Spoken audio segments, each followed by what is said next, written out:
Well, good evening, everyone, and welcome to Dome at Home, the Manitoba Museum's award-winning planetarium astronomy online thing. I'm your host, Scott Young, planetarium astronomer at the Manitoba Museum. We're broadcasting from here in Winnipeg, Manitoba, Canada, in Treaty 1 territory, and we have lots of things going on in our show today. Glad you could join us. Nice to see you all checking in the chat there. I was a little slow getting to the keyboard and saying hi, but thanks to everybody for dropping in. It's great to see you. We love to see, especially if you're new, let us know where you're watching from, because then I can tell my boss, hey, we've got somebody in Myanmar that watches the show, or whatever. And of course, it's always great to see our repeat Dome at Home friends and family. It's great to see everyone here. All right. We have a bunch of stuff. Last month, we talked about the lunar eclipse. And since then, the lunar eclipse has occurred. We've got some pictures of that, some of your pictures, and some of my pictures.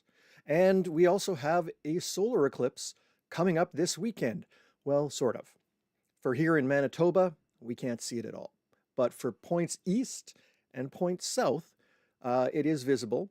And there's always a solar eclipse either just 2 weeks before or 2 weeks after a lunar eclipse, and vice versa. There's always a lunar eclipse 2 weeks before or after a solar eclipse. They come in pairs like that, basically.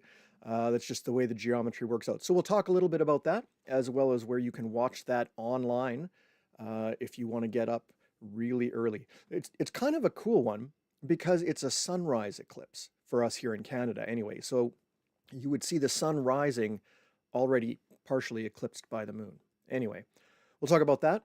We have all sorts of cool space stuff that has happened since our last show, and we have all sorts of stuff up in the sky. We're into spring, astronomically speaking. I don't know. For those of you in Manitoba that have looked out your window in the last 4 hours, you know we're not in spring. I think we're in fourth winter, or perhaps fifth winter. I'm not quite sure. I've lost track. There's a bunch of snow bearing down on most of us.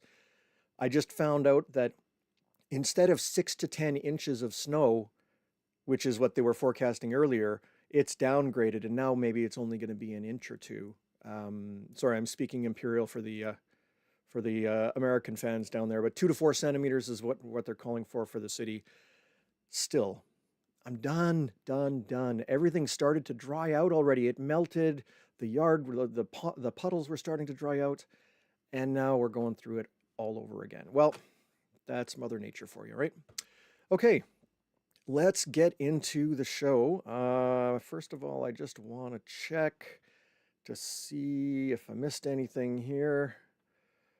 Oh, Cora from Houston, nice to see you. Welcome. It's great to have folks. I spent a little bit of time down in Houston, usually going to Johnson Space Center or something like that. But great to see you. And Krishna, also from Houston, nice to see you. Good stuff. I was wondering if you'd be on the show. I bet you're not getting snow. That's all I can. I know. I'm Canadian. I shouldn't freak out when there's like late March snow. We shouldn't ever assume that spring is here, even when it feels like it. Yesterday, it was 12 degrees Celsius, which is like, what, 60 degrees Fahrenheit, maybe? I don't know, something like that. And today we have a blizzard and snow. All right, let us go on to, where should we start? Let's start with some of your pictures. Last month, I think I talked a little bit about, remember we had the planetary parade, all the planets that were visible and things like that, in theory. Well, Mercury reached its best only about for a week or so, and the angles worked out that it's literally behind my neighbor's tree the entire time. And I love my neighbor, but they aren't willing to cut their tree down for me. Understandable. So I asked you to take pictures or to share the conjunction, the appearance with me, and Andy and Ruby delivered. Thanks very much, you guys, for getting out there and getting a shot here. We've got the beautiful crescent moon up at the top. We've got Venus, which was dominating the evening for months and months and months. It's gone into the morning now. And way down at the bottom, in the just above the trees, is Mercury. You might not be able to see it, so I did another version that sort of bumped up the contrast for the stream here, and you can just catch that there. Mercury is a very difficult planet to catch unless you have a clear horizon and clear skies just for the right 2 weeks of the year when it becomes easily visible. So thanks again, Andy, for sending that in. I really appreciate it. I didn't see Mercury at all this time around between trees and work and variety of things. So thanks very much. We also had, of course, the lunar eclipse, and Gia, who has been taking some amazing photos of the sky. One of our regular contributors has some great shots of the partial phases of the eclipse here. Here we've got the moon heading in the Earth's shadow. There's, I think this is, let's see, yeah, this is when the moon is sort of like halfway into the shadow before the total phase. This was a really dark eclipse. Like often you'll see pictures like this and the shadow looks dark, but it's just because of the contrast with the bright part of the moon. But this time around, as the moon got farther and farther into eclipse, the shadow really was darker than usual. In fact, when we got to the total phase, and I think we've got coming up here one of the, there we go, there's Gia's shot of totality. Beautiful stuff. Color captures the color and the shading with the bottom of the moon is close to the center of the Earth's shadow, so it's deep red, and then the Earth's shadow sort of fades out as you get near to the top, and it looks like it's almost out of eclipse at the top there. It's just actually that the shadow sort of fades out like that. But this overstates what it looked like in the sky, because we were live streaming from the University of Manitoba, and there were a few lights around and things like that. And unless you knew exactly where to look and you blocked out the light, you literally could not see the moon to the unaided eye with the when it was in totality.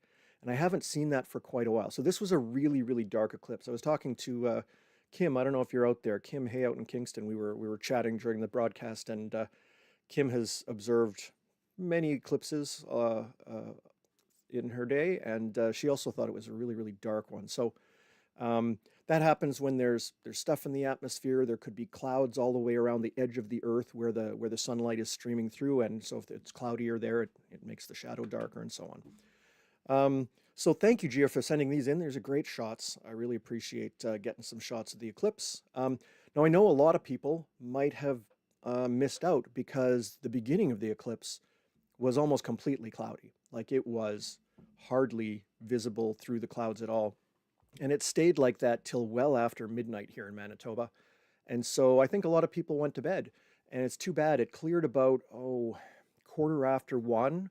It got clear enough that we could start to see the moon. And then by the time totality came around, we had basically perfectly clear skies. So this is just a shot from our broadcast camera that we had shooting the eclipse.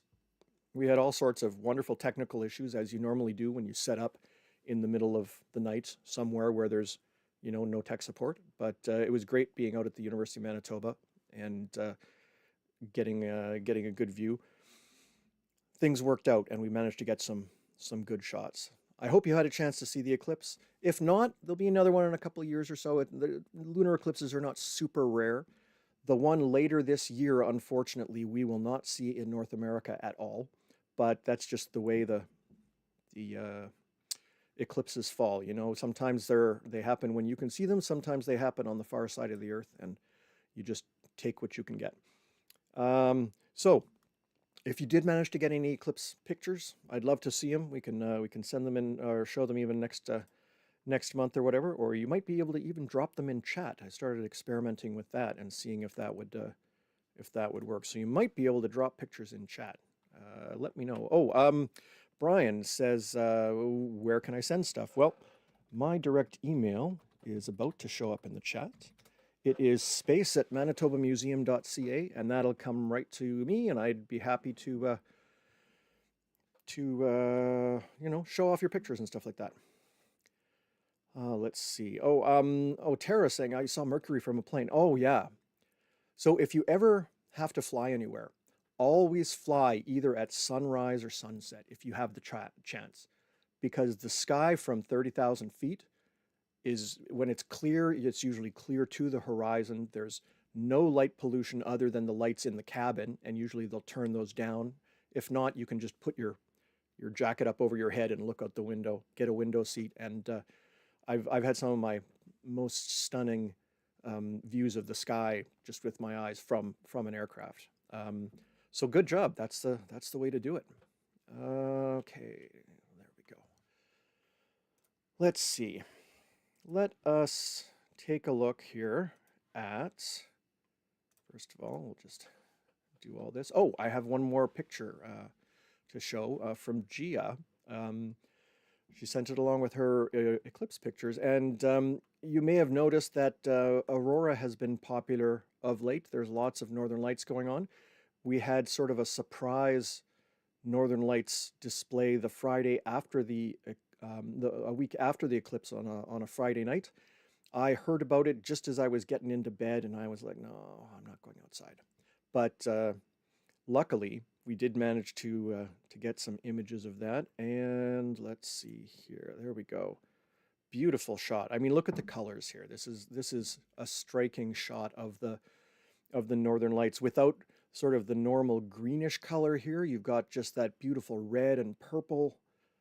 Wonderful. And that was characteristic of the event that night. It's just the way the aurora was. It was really, really active and really, really colorful. So good for you for getting out there and getting those shots, Gia. Thanks again for sharing them.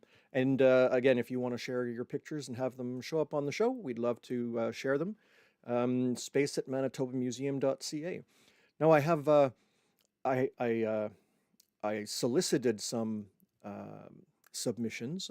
We've got some folks that through the Astronomy Club and through the planetarium that do some astrophotography. And so one of the people I work with, Rihanna Cohen, has one of those smart telescopes, the little box things that you just sort of put out and it automatically finds things and takes pictures, and you control it with your phone and stuff like that.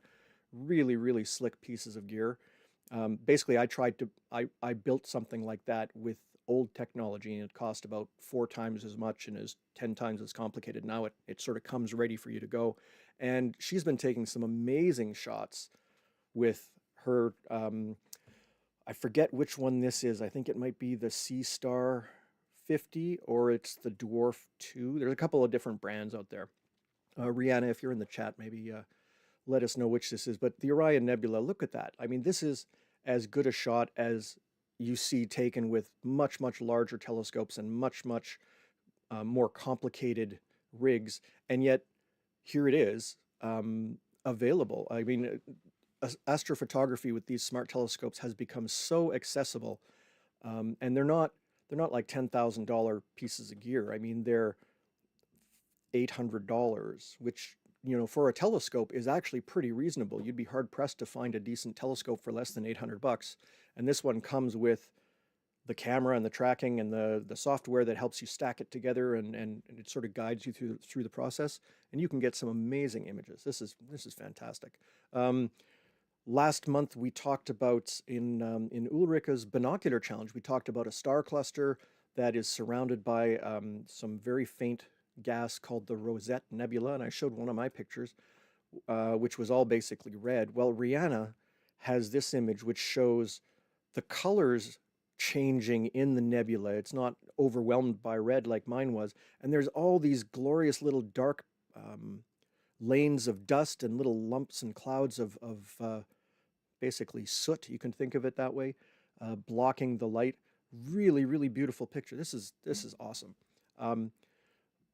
It's not an overstatement, I think, to say that these smart telescopes are revolutionizing astronomy for amateurs and making things very, very easy to get into. And of course, like any hobby, it can get as complicated as you want, and to get really, really good with your equipment, you have to use it a lot and spend some time. It's not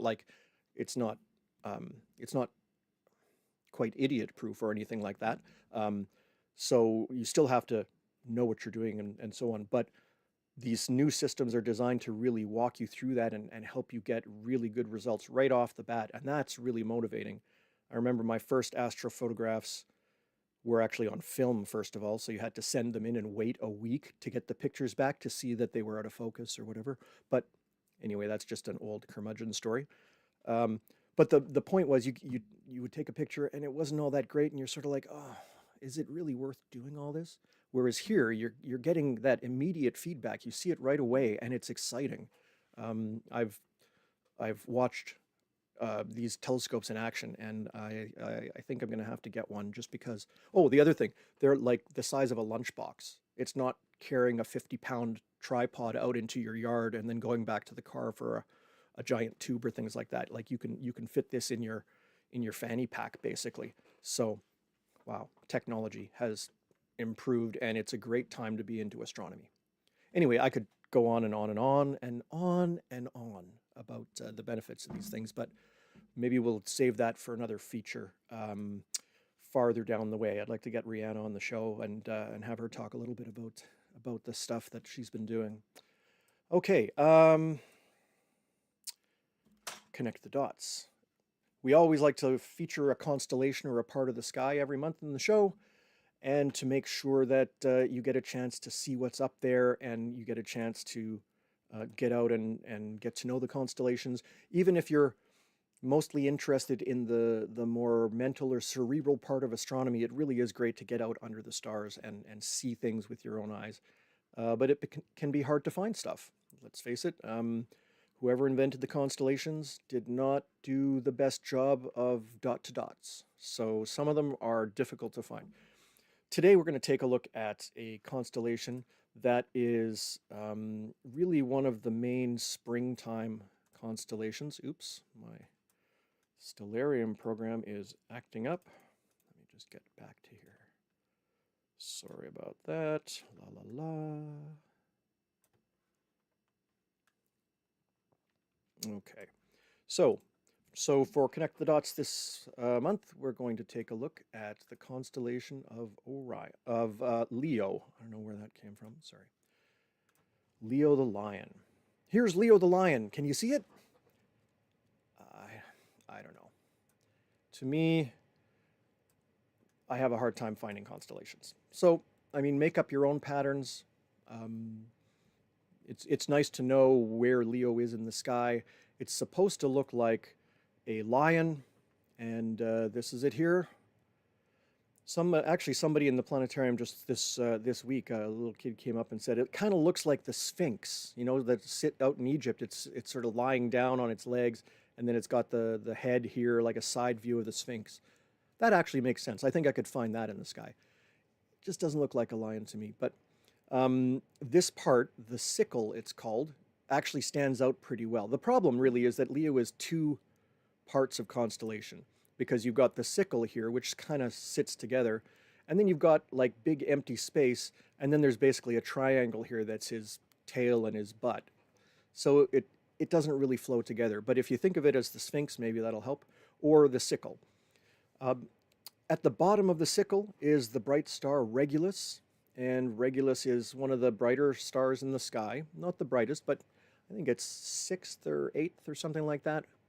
Anyway, pretty bright, pretty obvious. And most of the stars in the sickle and the hindquarters of Leo here show up in suburban skies, as long as you're not looking right at a light. As long as you can sort of shield yourself from direct lighting, you can usually see those through the light pollution. And so that's Leo, how it's supposed to look.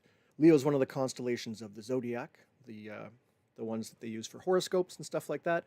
I don't know what being a Leo necessarily means in astrology. I don't really follow that, but the reason it got picked, along with next door neighbor Cancer the crab and next door neighbor Virgo the maiden, is they're in a path along the sky, and that's where the moon and the sun and the planets move. So they're in a specific part of the sky, and so they're important for that reason. Now, right now, there are no major planets in the constellation of Leo, but this month, the moon will move through this area, and the path that the moon takes actually usually brings it very close to Regulus. Regulus is one of the stars that is most often eclipsed by the moon, because it's lying right on the pathway where the sun, moon, and planets move, the ecliptic. Now, if we zoom in a little bit and Ulrika is going to be back with a binocular challenge in future months, but I'm going to do my best here. There are a couple of things in the sky that you can actually track down in binoculars sometimes. You need really dark skies to do this, but when we're looking in towards Leo, we're actually looking out of the plane of our galaxy. The Milky Way galaxy is like a big flat spiral of stars, and we're inside it. When we look out in spring, we're basically looking straight up out of the Milky Way and out into intergalactic space. So we see these stars, they're part of our galaxy. They're all, within that disk of stars, the pizza of stars, I sometimes like to call it, that we live in. And then out beyond that, there's empty space until you start to see other galaxies. In the direction of Leo, these little red circles that are appearing here are some of the brighter other galaxies that are visible. In big binoculars, certainly. I think smaller binoculars would have a really hard time seeing some of them because they're so far away and so faint that they can be hard to see. But the cool thing about them is that they're not individual. They're in a group here. So if we sort of simulate our view of the sky, I'm just going to go to sort of a telescope view here. Yeah, that's probably a good one there. And we'll look over in this direction. All of these little, let's see, there we go. All of these little fuzzy spots here are other galaxies like the Milky Way. Each one of those little fuzzy spots contains a few 100 billion stars. Maybe some of them are even larger than our galaxy. And some of them are spirals like ours. Some of them are big elliptical blobs, more like a sort of a big round sphere. And these things are scattered all over this part of the sky. If you have a telescope and you just sort of sweep along the sky underneath the belly of Leo, you're going to find probably a half dozen galaxies that you can see in even a small telescope under dark skies. There's actually one group that is called the Leo Trio because it's these three objects. Actually, let's just look at a little bit more magnification here. There we go. That's a little bit better. Let's see. Can I center there? There we go. The Leo Trio. M65 and M66 are on the Messier list. The M list, that's a list of fuzzy things in the sky that Charles Messier compiled so that he wouldn't mix them up with comets. And then this is NGC something or other, NGC 3628, which is a much less romantic sounding name. NGC stands for New General Catalog, and most of the objects in the sky that are a little bit fainter have NGC numbers. And as you can tell from the number, there's thousands of things. So if you have a small telescope, there are literally thousands of galaxies that you can see on a dark night. And certainly if you have a small telescope, or if you have one of those smart telescopes, I mean, this image that we're showing here from Stellarium, this is pretty much what a friend of mine with a smart telescope was able to get in about 20 minutes. Like this level of detail and color and everything. It's amazing. So you can explore all these other galaxies and things like that. I was going to tell you how far away they are, but I forgot to look that up. So instead, I'm just going to use Stellarium here. These are about a little bit less than 36 million light years away. That's pretty close as galaxies go. The light from those stars in that galaxy have been traveling for almost 36 million years, making it all through intergalactic space, all through the Milky Way, avoiding all of the stars and clouds of gas and things that might block it, and they make it all the way to the Earth, where in the last millisecond of their travel, they instead get absorbed by the snow cloud that is above us right now. Kind of sad. But Leo is full of galaxies. And if you have a telescope, Leo is a wonderful constellation to check out. Next door, Virgo, we will talk maybe about Virgo next month. It's a little bit higher. But this is where the center of our local cluster of galaxies is. And as I start to zoom in here, there are literally dozens of galaxies all scattered around in a very small area. Our galaxy is an outlying member of this giant cluster. It's called the Virgo supercluster of galaxies, and we can see a bunch of these things in small telescopes.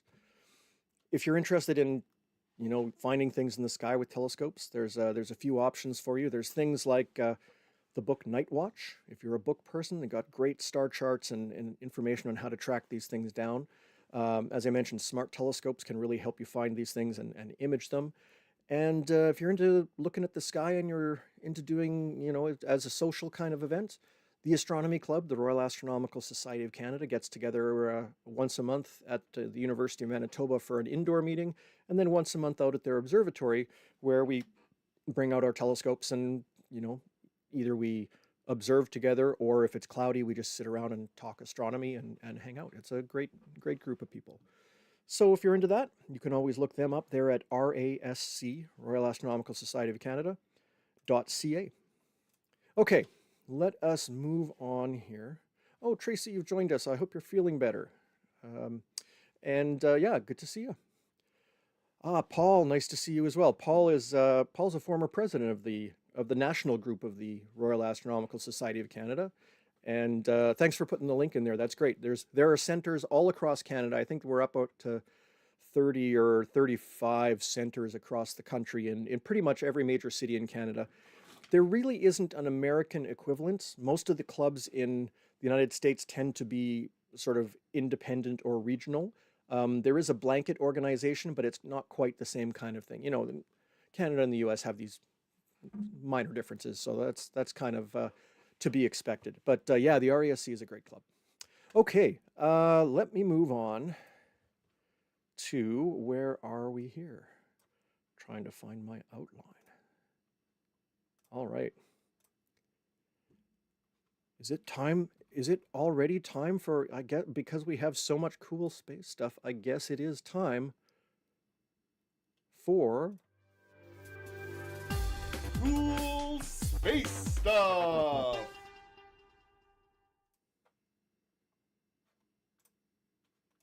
There we go. I'm finding this is a bigger and bigger part of the show every month, because the amount of cool space stuff going on, stuff that is not sort of just observationally in the sky for us to look at, but is still really cool space stuff, is just increasing. So I'm trying to cover more and more of it. Let us know in the comments, or send us an email and let us know if you like more cool space stuff, or if you'd rather see us focus more on the what's up in the sky. I'd love to hear what you think about the show, because we're doing this for you, and we'd like to make it as useful as possible for you. Okay, the International Space Station crew landed back on Earth. This is the crew that had a little bit of an issue. There were a couple of astronauts that went up originally for an 8-day trip, and because they were on the Boeing Starliner, which had a whole bunch of problems, they wound up staying for 267 days instead. Now, if you've ever packed for a short trip and been delayed by the airline, or you're stuck for a day because of weather or something like that, you know how awkward it can be wearing the same pair of pants longer than you expected, or not having that thing that you need and you thought you'd be back in time to get it. Well, 260 some extra days must have been difficult. Now, granted, they've got spares up on the space station, and they were able to bring up some of their gear on the regular resupply stuff. So Sonny Williams and Butch were able to get some of their personal items as well, but still it was a long trip. Now, they were never stranded. That's there's a whole bunch of spin going on by various people to try and turn this into something that it's not. They were extended for sure. They were rolled into the next crew rather than bringing up 2 people from the ground. So the last crew only came up with 2 people, and so the rotation got messed up. But other than that, everything was fine. Perfect landing, and they are very, very happy to be back on Earth, I'm sure. The space station continues to function really well, doing all sorts of great science in orbit, including long-duration studies for those kinds of things that'll help us when we go farther than we currently are, like when we go back to the moon next year, and when we go on to eventually to Mars or the outer planets or whatever. I mean, space is big, but so's our imagination, and so's our capacity for exploration. So I'm sure we'll keep doing this space stuff for quite a while. Speaking of the moon, about a year ago, Intuitive Machines, a private company, made a moon lander and launched it. And when it came in to land, they forgot to turn on one of the switches that basically helped the landing system work, and it sort of hit the ground and crashed, and one of its legs broke and it fell over. Well, they launched the second one, and we talked about it in the last show. Almost exactly the same thing happened, except it wasn't because they forgot to turn the landing system on. In fact, it was even a big joke as they were going through the landing stuff. The laser's working this time, and everybody laughed. But their spacecraft landed, and it immediately toppled over. It's kind of like it's very tall and narrow, and so it's kind of top heavy. I think there's like some serious design flaws in this. Now, it's kind of a surprise because NASA's been landing on the moon and the Russians have been landing on the moon for more than 50 years, and they kind of figured out a lot of that stuff. And all of that is public information. So you would think a company could access that and sort of learn from other people's mistakes. But instead, it looks like they're kind of just starting from scratch, saying, hey, we're going to go to the moon, and just doing everything from first principles. And it's really bitten them in the butt, unfortunately. So poor Intuitive Machines' Moonlander basically lasted long enough to take this picture, and then its solar power battery was unable to charge because it's lying on top of the solar panel, and there's only one solar panel, which is again another design issue, and so it died very quickly. There were a bunch of NASA experiments on board that didn't do all that well either, so kind of a shame. And it's not just that landing on the moon is hard, because a week later, Blue Ghost from Firefly Aerospace landed on the moon perfectly and completed its 14-day mission. Right now, it's in lunar nighttime, and it was not designed to survive the cold of lunar night. The batteries are going to freeze and stuff like that. When the sun rises again in about a week, they're going to probably try and, they are going to try and contact it, just in case, because you never know what these little robots can do sometimes. But worked perfectly. And this was their first attempt. Now, I will say that their lander is nice and squat with wide legs, just like NASA and Russia learned over the last 50 years. And it's not this big, tall telephone booth kind of shaped thing. And that really helped. So they got some great pictures. They even had video while they were landing. So you can actually see, you can go onto the Firefly Aerospace site and see the basically real-time video of the landing. Super cool. I'm glad these companies are sending along such good cameras. They realize how important it is for folks like us to get excited about space. So yay, Firefly. Okay, James Webb Space Telescope. We could literally do cool space stuff about James Webb Space Telescope for like an hour and not ever talk about anything else. Because it's always doing such cool stuff. This is a picture of Neptune on the left from Hubble, and then on the right, that green stuff, that's aurora in Neptune's atmosphere. That's amazing, because aurora is driven by energy from the sun, and Neptune is not very close to the sun. I mean, we're 150 million kilometers away. Neptune is like 4 billion kilometers away from the sun, something like that, and it's just, you would not expect the energy there to be enough to stimulate aurora, especially aurora that seems to cover like a big chunk of the planet. But the Webb Space Telescope can see it.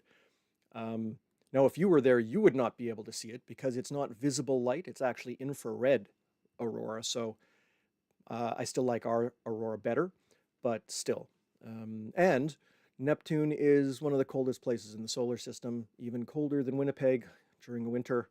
So, although not much. I think Earth's aurora definitely have the win in this category.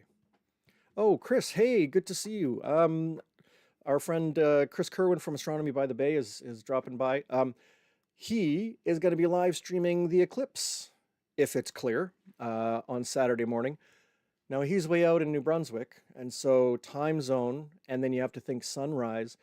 It's like a 4 a.m. event for us here if you want to see that sunrise eclipse. I really hope you get some clear weather. I know the forecast isn't looking amazing right now, but hopefully the folks at Astronomy by the Bay will have some clear skies, because Saturday morning I'm gonna be watching.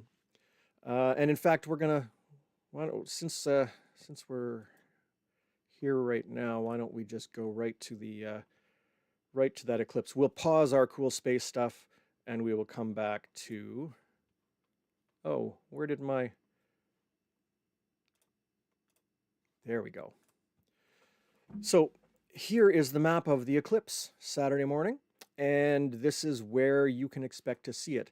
If you're in the white area of North America on the map here, you will not see any of it. It will be over before the sun rises in your area.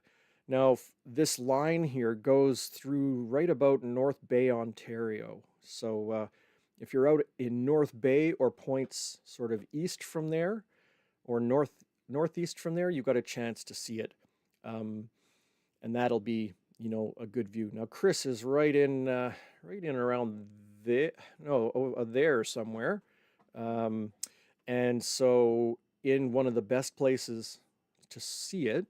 So hopefully you get some clear skies there.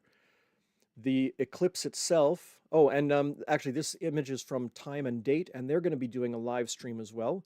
But they're going to be, I think they're in kind of the same region. So if the weather is not good along the east, I mean, what are the odds of bad weather at the end of March on the Atlantic? Really? I mean, yeah, it's not the best time for an eclipse, but still, it's one of those events that is just cool to see, and it's great that we've got this ability to see things, even though we ourselves won't be able to see them. It'll be tough to get clouded out, but if it's clear or even little gaps through the cloud, it'll be worth it. So tune into Astronomy by the Bay. Yeah, I'm trying not to jinx it, Paul, but come on, it's the weather in spring, right? This is, in like a lion, out like a lamb, or whatever they say about all the weather stuff. Canadians have so many weather sayings, and they're all contradictory, but it's because the weather can change at the drop of a hat. So who knows? Maybe it'll be perfectly clear and we'll have a great view. All right. The eclipse itself, of course, the moon passes in front of the sun. This being a solar eclipse, you have to have special protection for your eyes. If you've still got your eclipse glasses from last April and you kept them in good condition, you didn't just stuff them in the junk drawer and now the silver or the silver mylar lenses are scratched or there's holes in them or whatever, they'll still be good. And there are also other ways that you can observe a solar eclipse that don't result in your eyes looking directly at it, like watching it online. So I had to clarify this for a young gentleman just the other day. You don't have to wear eclipse glasses if you're watching a live stream on the computer. It's totally safe at that point. All the filtering happens before it gets into your computer, so you don't have to sit there at your, looking at your phone with the thick silver glasses on. Speaking of young people, I'm going off on another tangent here, but had the chance to drop into to Royal School today and visit their Skies Club. It's basically the space club for the elementary kids. And just a great group of kids, lots of questions, lots of really cool stuff going on, and super fun to be there. So hi for everybody from Royal School if you're watching. It's nice to see you again, and hopefully we'll see you again soon. All right, let us get back to the rest of our cool space stuff.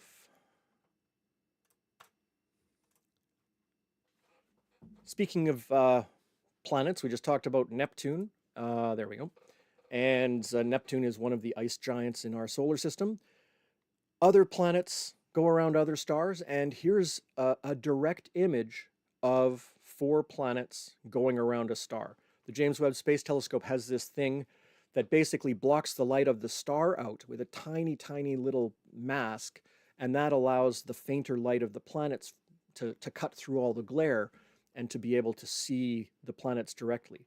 Now, when I was learning about astronomy, and when I was in my early days, we hadn't discovered planets around other stars yet, and we thought that we might be able to detect them indirectly, like we do now by detecting their orbits and things like that. But we thought it would be impossible to ever see an actual picture of it, because we were talking about observing from the ground, where the atmosphere moves the light around and things like that. And even if you blocked out the light from the star, there was enough distortion still happening that we just would not be able to see it. And now here we are with a giant space telescope taking pictures of these things. And you can tell what color they are. I mean, that's cool. I think that this one was the more photogenic of the two, but there was another one as well that they imaged planets of. And these things also are being measured by the instrument that measures the starlight, or in this case, the planet light coming from them, and we can start to tell what's in the atmospheres of these planets. And so they've already found carbon dioxide as a big component. Of course, there's hydrogen there. That's the most common thing in the universe, so finding that's not a big deal.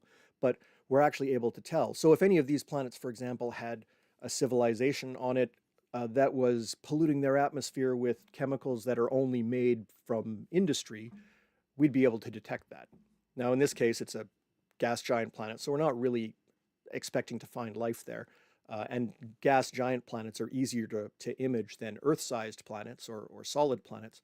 But still, we're at the point where we're able to really start to get to know our local solar systems and know if there's life around there. I think that, we are so close to knowing the answer to, are there aliens out there and where do they live?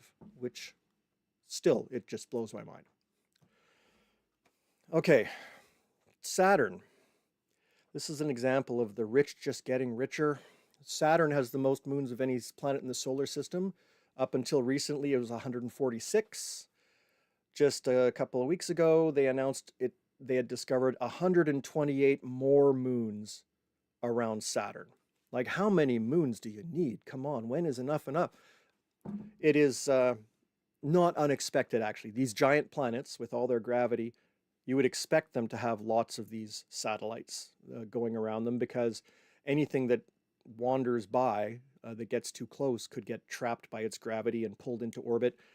Saturn has its rings, of course, the famous rings that are beautiful. Those probably originated when two satellites collided and exploded. So there's all of this kind of stuff that is going on there. Jupiter is theorized to have 600 moons, but right now we only know of 96. And it's kind of weird because we've got a spacecraft out in the Jupiter system right now. And granted, it's busy looking at other things, but if there were a whole bunch more moons out there, you would think that we would start to see them, start to detect them. And that hasn't really been a big thing. I mean, Jupiter went from, I think it was at about 68 moons, and then it jumped up to 96 recently. But that's not as much as the theory predicts. What's wrong with the theory, or what are we missing here? We don't know. That's why we try and answer these questions. But anyway, Saturn's got 128 more moons, and yes, there will be a test. You will have to name all of them. Okay, let's see here. Where did I go?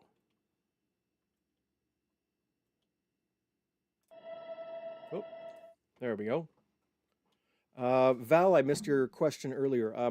The eclipse on Saturday is not a solar eclipse. It's not a total solar eclipse, so it's not a full eclipse. It's just a partial. And from the view out in eastern Canada, it's a very small partial eclipse. Only a bit of the moon blocks out the sun. It's a little bit more as you go farther north, but even still, it's still a partial eclipse. So we won't get that corona event that you see during a total solar eclipse with all the beautiful sort of blue halo around it. But still interesting, still worth checking out Chris's broadcast. Okay, let me see here. The last thing I wanted to do before we wrap up for the day here and I go and shovel some snow is just to do a little bit of a reminder of what we have up in the sky right now. We just had the planetary parade last month, and everything was sort of fading into the sunset. We're down to basically 2 planets in the evening sky. And I mean, there's still good ones. If you go out right after sunset, Jupiter is still high over there in the west, shining brighter than everything. It's right next to Orion. Last chance to see Orion before it fades into the sunset for the season as well. And the Hyades, the V-shaped star cluster that marks the face of Taurus the bull, the Pleiades star cluster over here. All this cool winter stuff is down in the west, and it sets a couple of hours after the sun sets. So you want to catch it as early as you can. Mars is still pretty high in the sky. It's not quite overhead, but it's, 3/4 of the way up there. And it's forming a sort of an ever-shifting triangle with the two stars, Castor and Pollux. Those are the two stars at the head of Gemini, the twins. And Mars has faded quite a bit since its peak back a few months ago, but it's still brighter than most of the stars, and it still stands out really nicely. So that's something you can watch for, and you can basically see its orbital motion by watching it as it moves night to night relative to those two nice bright reference points. So all those winter constellations are all basically starting to fade away. We're getting into the season again where I start getting more UFO reports. Venus has set, so those UFO reports are gone, but the bright star Sirius, the brightest star in our sky, in Canis Major, it's near the horizon, and it's bright enough that as it gets down into the thick air around the horizon, the light sort of twinkles a lot, and it flashes different colors, and so it'll flash red and green and blue, especially on a night where, it was warm in the day and it's really cooling down at night. So people see this flashing, colorful beacon in the sky, and they call me, because that's apparently what you do when you see something in the sky. And so we're getting lots of UFO reports of Sirius.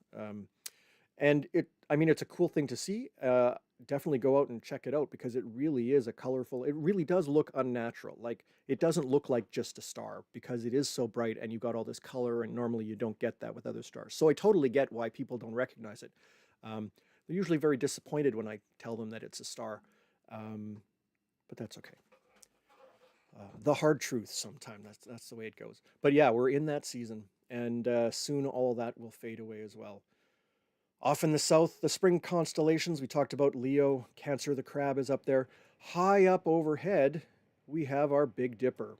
And springtime is the time for the Big Dipper. That's when you want to see the Big Dipper, because it's up as high as it can be, and it really gives us a good view of it.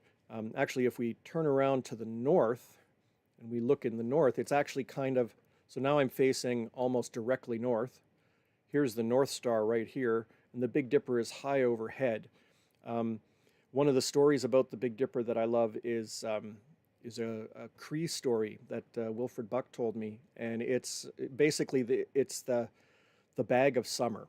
In the story, there was the summer world and the winter world, and they would share the bag of summer 6 months each. But then the summer animals decided, no, we're going to keep it. So the winter animals launched basically this Mission Impossible commando raid into the summer world. They steal the bag of summer, and anyway, it goes on to, it's an epic story. And the net result is that it's placed up in the sky, and in springtime, the bag of summer is high up in the sky, and all of the warm weather pours out of it down onto the earth and gives us summer.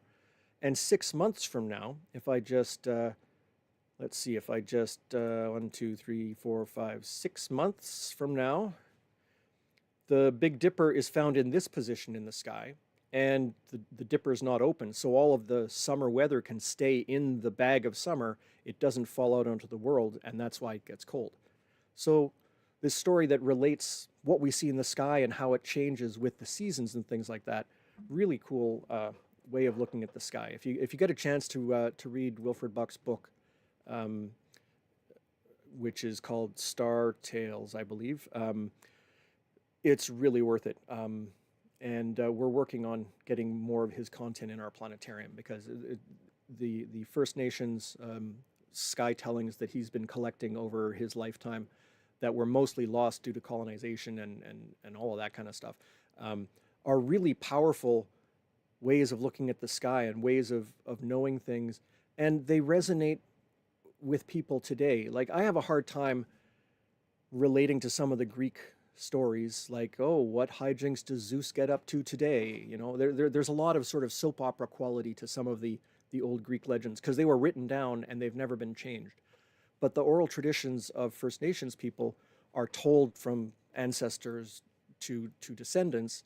And I think they probably, when you tell someone a story, you can't help but making it relevant to them, because otherwise they wouldn't listen to your story. So I think it sort of slowly stays in time with the current generation rather than being carved in stone, literally, and not ever changing. So anyway, some cool ways of looking at the sky from our First Nations peoples that have lived here for thousands of years.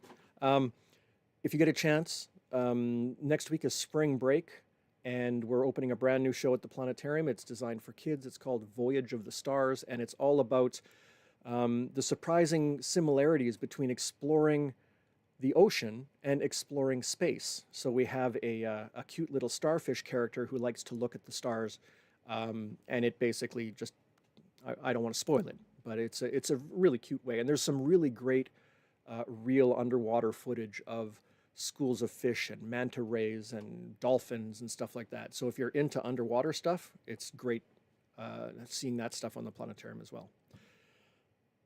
If you're going to watch the eclipse tomorrow, I wish you good luck in getting up early enough for us here. And of course, if you're out east, I wish you good weather. Hopefully things will work for you, and we'll be looking forward to that. You can always contact us here in the show, either through Facebook, or you can see old episodes on our YouTube channel, and you can email me space@manitobamuseum.ca. I'd love to see your pictures, or just chat if you have questions or comments about the show. We'd love to hear from you. Our next show will be, again, the last Thursday in April, and we will be looking ahead at some of the things coming up in the summer, and hopefully we'll have some pictures of the solar eclipse that we'll see on Saturday. Thanks for joining us, everybody. It's always great to be out with you guys and just talk astronomy. And hopefully we can do this under the sky sometime. We're looking at our summer schedule, and it looks like there will be some events coming up. I know that International Astronomy Day is May the 3rd this year. It's a Saturday, and there's going to be events here in Winnipeg, and I'm sure in most cities where there's an astronomy club or a planetarium or a science center or things like that. We'll be live streaming as well, so you can join us here. And then into the summer, we get a chance to see Saturn, so that'll be another highlight. Thanks again, everyone. Have a great evening, and hopefully we'll see you soon. And I'm going to go shovel some snow. Good night.